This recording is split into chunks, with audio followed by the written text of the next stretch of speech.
মৃত্যুর আগের দিন পর্যন্ত জোনাল ইউনিয়ন বিএনপির সভাপতি দায়িত্ব পালন করে গিয়েছেন। আমার যতদূর মনে আছে তার বাড়িতে একটা কাঠের দোতলা ঘর ছিল, এখন আছে কিনা জানি না। সাবেক সভাপতি যিনি অধ্যাপক সাজিদুর রহমান বলে গেছেন যে বিএনপির প্রাণপুরুষ, এই বড়গ্রাম থানাকে যিনি আঁকড়ে ধরে রাখছিলেন সে অধ্যক্ষ কামরুল আলম, ওনার কাছ থেকে আমি শুনেছি। একই সাথে এই রাশিদুলের বাড়িতে আসছিলাম, আসার পরে হাবিবুর ভাইকে উদ্দেশ্য করে বলেছিলেন, হাবিবুর ভাই আপনি যতদিন বেঁচে থাকবেন নিঃশ্বাস থাকার আগ পর্যন্ত জোনাল ইউনিয়ন বিএনপির সভাপতির দায়িত্ব পালন করবেন। তারই ছেলে আজকে এই অনুষ্ঠানের সভাপতির দায়িত্ব পালন করছেন।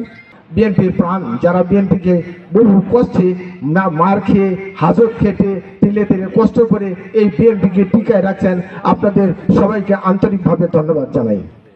সম্মানিত নেতৃবৃন্দ, আপনারা ইতিমধ্যে আমাদের যুব দল, স্বেচ্ছাসেবক দল, শ্রমিক দল, বিএনপির নেতৃবৃন্দের কাছ থেকে 8 তারিখের প্রোগ্রাম কিভাবে বাস্তবায়ন করতে হবে এবং দিক নির্দেশনামূলক বক্তব্য শুনেছেন। ইতিপূর্বে 17 তারিখে একটা প্রোগ্রামের কথা শুনেছেন।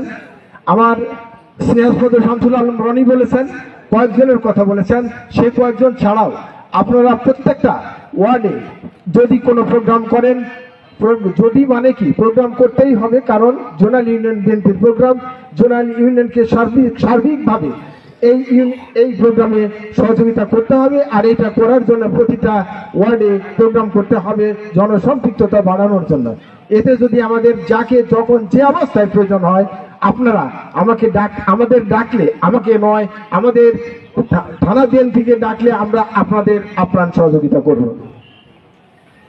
আপনারা একটা জিনিস বারবার বলছেন যে আপনাদের পরিচিতির বিষয়টা আসলে অত্যন্ত কষ্ট লাগে, যে আপনারা যত কষ্ট করে লোকজন সংগ্রহ করে নিয়ে যান। আপনারা যেমন আজকে এখানে আসছেন, অনেকেই বক্তব্য দেওয়া উচিত ছিল, কিন্তু প্রত্যেকবারই প্রতিটা মিটিংয়ে আমরা মাপ চেয়ে শেষ করে নেই। এই মাপ চার জায়গা থেকে কবে উত্তরণ হবে আল্লাহ জানে।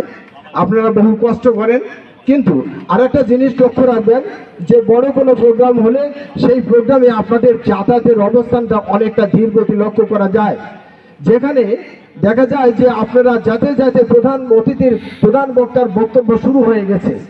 রুহুল কুদ্দুস তালুকদার দুলু আমাদের জাতীয় নেতা, উনি যখন বক্তব্য দিতে আগে শুরু করেন, সেই মুহূর্তে কারোর পরিচয় করে দেওয়ার আমাদের পক্ষে দুরূহ ব্যাপার হয়ে দাঁড়ায়। গত প্রোগ্রামে আমরা দেখেছি জোনার বক্তব্য শেষের দিকেও বিশাল বিশাল মিছিল আমাদের মাঝে আসছে।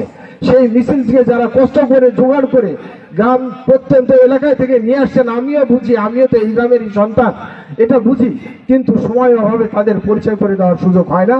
আগামীতে এই শৃঙ্খলা মানে ভুলের থেকে মানুষ শিক্ষা নেয়, আমরা এই ভুলের থেকে শিক্ষা নেব এবং যাকে যতদূর পারি আপনাদের সম্মান আমরা রক্ষা করার আপ্রাণ চেষ্টা করব। এবং যারা এই কমিটিতে থাকবেন আমি তাদেরকে অনুরোধ করব, প্রত্যেকটা ইউনিয়নের প্রতিটা ছাত্রদল, যুবদল, স্বেচ্ছাসেবক দলের নেতা কর্মীদের আপাতত তারা মঞ্চে উঠতে না পারলেও দয়া করে তাদের নামটা যেন অনুষ্ঠানে উচ্চারিত হয়, তাহলেও তাদেরকে একটা সান্ত্বনা পুরস্কার তারা খুঁজে পাবে। আমি এই পরামর্শ আমার তরফ থেকে থাকবে। আর এখানে প্রোগ্রাম হওয়ার জন্য আমরা মনে করব রুহুল কুদ্দুস তালুকদার তুলো যেখানে যে প্রোগ্রামটাই না করুন না কেন, শুধু বনফারে যে প্রোগ্রাম করেছে সেই প্রোগ্রামের মতন সমস্ত জায়গায় প্রোগ্রামের জনসমুদ্রে পরিণত করব, এটা আমাদের বিশ্বাস। এই বিশ্বাস থেকে আমরা সার্বিকভাবে সহযোগিতা করব এবং যে যেখান থেকে পারি সেখান থেকে সহযোগিতা করব। বন্ধুবর আলম যত সহযোগিতা চাইবেন এবং জোনালবাসী যে সহযোগিতা চাইবেন, আমরা সহযোগিতার হাত বাড়িয়ে দেব এই প্রোগ্রামকে সফল এবং সার্থক করার জন্য। আমি আমার বক্তব্য বাড়াতে চাই না। আপনারা সবাই সুন্দর সুন্দর বক্তব্য দিয়েছেন, কষ্ট করে দীর্ঘ সময় নেতৃবর্গের বক্তব্য শুনেছেন এবং অনেকেই বক্তব্য দেওয়ার সুযোগ দিতে না পারার জন্য আমি আজকের এই প্রস্তুতি সভার পক্ষ থেকে আপনাদের কাছ থেকে ক্ষমা চেয়ে নিচ্ছি। আশা করি আপনারা আমাদের প্রাণপ্রিয় নেতা রুহুল কুদ্দুস তালুকদার দুলুর এই 8 তারিখের প্রোগ্রাম সার্থক করবেন। আর এছাড়াও 3 তারিখে একটা স্মরণ সভা আছে, ছাত্রদল সহ যুবদল সবাইকে ওখানে আমন্ত্রণ জানানো হয়েছে। আপনারা আশা করি এই প্রোগ্রামটাকে সার্থক করবেন।